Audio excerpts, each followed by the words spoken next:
எழுதுகிறார், அவசரத்தை பற்றி தன்னுடைய மஜ்மூல் ஃபத்தாவாவில் இப்னு தைமியா எழுதுகிறார், ஒரு ஷேக் அப்துல் காதிர் ஜீலானி மின் அஅதமி மஷாயிஹ் ஸமானி. ஷேக் அப்துல் காதிர் ஜீலானி ரலியல்லாஹு அன்ஹு அவங்க வாழ்ந்த காலத்துல வாழ்ந்த மஷாயிஹ்மார்கள்ல மிகவும் கண்ணியமானவர். வலிமார்களுடைய வரலாற்றுல இவர்களை போல் இன்னொரு வரையில் நான் பார்க்க முடியவில்லை.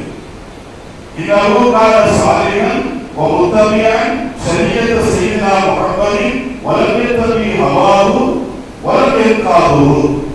அவர் எந்த நேரத்திலும் நபி ஸல்லல்லாஹு அலைஹி வஸல்லம் சுன்னத்தை விட்டுட்டு தன்னுடைய மனோயிச்சையை முற்படுத்தி அவர் பின்பற்றியதாக எந்த இடத்திலும் என்னால் பார்க்க முடியவில்லை என்று ஆச்சரியப்படுகிறார். எதிரிகளை ஆச்சரிய பட வைத்தார்கள் அல்லவா? இது கராமத்தில் எல்லாம் பெரிய கராமத்து. கராமத்தை சொன்ன நமக்கு தெரியும். அந்த கராமத்துகளிலே மிகப்பெரிய கராமத்து என்ன? எதிர்த்தவன் காலடியில் வந்து விடுவித்தார்கள். அப்படிப்பட்ட ஒரு மகத்தான வாழ்க்கை இந்த உலகத்தில் வாழ்ந்தவர்கள் அருமையானவர்கள். பெருமானார் ஸல்லல்லாஹு அலைஹி வஸல்லம் அப்படியே உறுதி வைத்தார்கள் என்று ஆரம்பத்திலே நான் சொன்னேன். ஒரு 2-3 விஷயத்தை மட்டும் ஞாபகம் வைக்கிறேன். அதுக்கு பின்னால் அவங்களுடைய தனித்தன்மைகள் என்ன காம போகலாம். சரதார் சொல்லுங்க எத்தனை பிள்ளைங்க? சுலாக் மொத்தம் எத்தனை பிள்ளைங்க? 7 பிள்ளைங்க. 4 பெண் குழந்தைகள், 3 ஆண் குழந்தைகள். தெரிஞ்சுக்கணும் சுல்லாவுடைய எப்படியாவது கண்டிப்பா நமக்கு தெரிஞ்சே ஆகணும். நம்ம ஊர் பிள்ளைகிட்ட நடிகருடைய மகன்கிட்ட சொல்லுவோம், எல்லாம் சொல்லுவாங்க 7 பிள்ளைங்க சொல்லுவாங்க. அந்த 7 பிள்ளைகள் 4 பெண் குழந்தைகள், 3 ஆண் குழந்தைகள். ஸைனப் ரலியல்லாஹு அன்ஹா, உம்மு குல்சூம் ரலியல்லாஹு அன்ஹா, ருக்கையா ரலியல்லாஹு அன்ஹா, ஃபாத்திமா ரலியல்லாஹு அன்ஹா. 4 பெண் குழந்தைகள், 3 ஆண் குழந்தைகள்.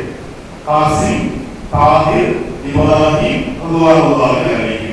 3 ஆண் குழந்தைகள், மொத்தம் 7.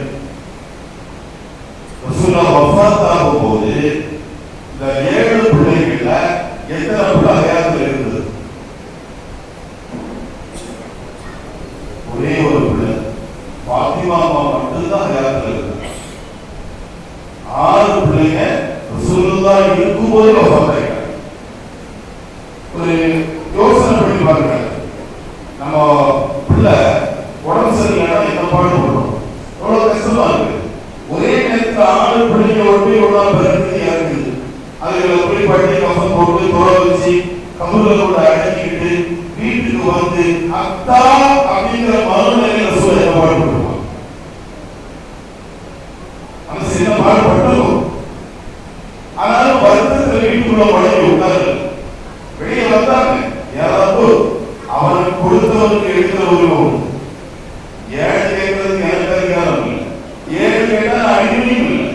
நான் அடிமையாகவே இருக்க ஆசைப்படுறேன். அதான் பக்கத்து வீட்டாருக்கு எல்லாம் கொடுத்து என்ன பரிசீலிக்க விட்டுட்டே அல்லாஹ் வபூர் இருக்க மாட்டேன், அல்லாஹ்வுக்கு ஆலோசனை சொல்ல மாட்டேன், அல்லாஹ்வுக்கு அட்வைஸ் பண்ண மாட்டேன்.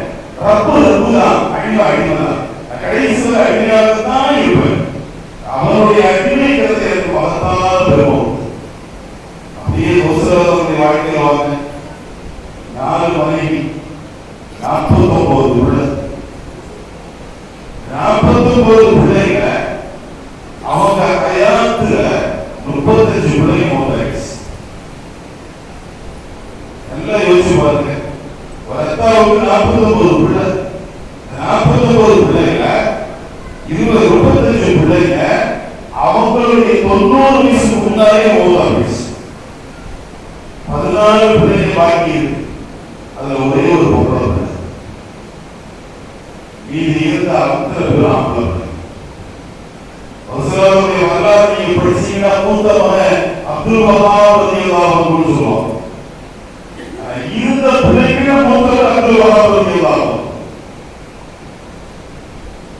ஒரு 35 பிள்ளைங்க ஒருவருடைய வாழ்க்கையில தொடர்ந்து ஒன்னா மௌன போகுதுன்னா என்ன பாடுபட்டுருவான், மனசு என்ன பாடுபட்டுருவான்.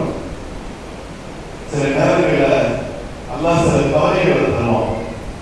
அது நம்ம மேல கொண்ட நம்முடைய நம்ம மேல வச்சிருக்கிற அன்பு நம்மளை சுத்தப்படுத்தி பரிசுத்தப்படுத்தி ஏதோ அவன் செய்ய நினைக்கிறான். அவன் செய்ய நினைக்கிற ஒன்றுக்கு என்னுடைய அமல் பத்தாது. ஆனா அவர் ரொம்ப பெருசா கொடுக்கிறான், பார்க்கறது எனக்கு அதுக்காக அமல் எடுத்துக்கல. என்ன பண்ணா ஒரு நெருக்கடி உண்டாக்கலாம், ஒரு கவலை, துணையான கவலை. கவலை வந்த உடனே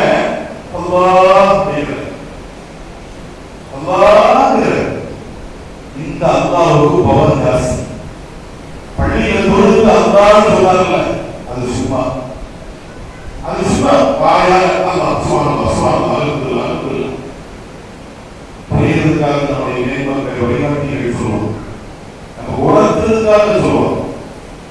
எல்லா இடங்களையும் பெரும்பாலும் அது சொல்றது ஒரு மனுஷன் ரொம்ப சிரமப்பட்டா அவருக்கு டாய்லெட் போகல, டாய்லெட் வெளியே வரும்போது என்ன சொல்லுவோம்,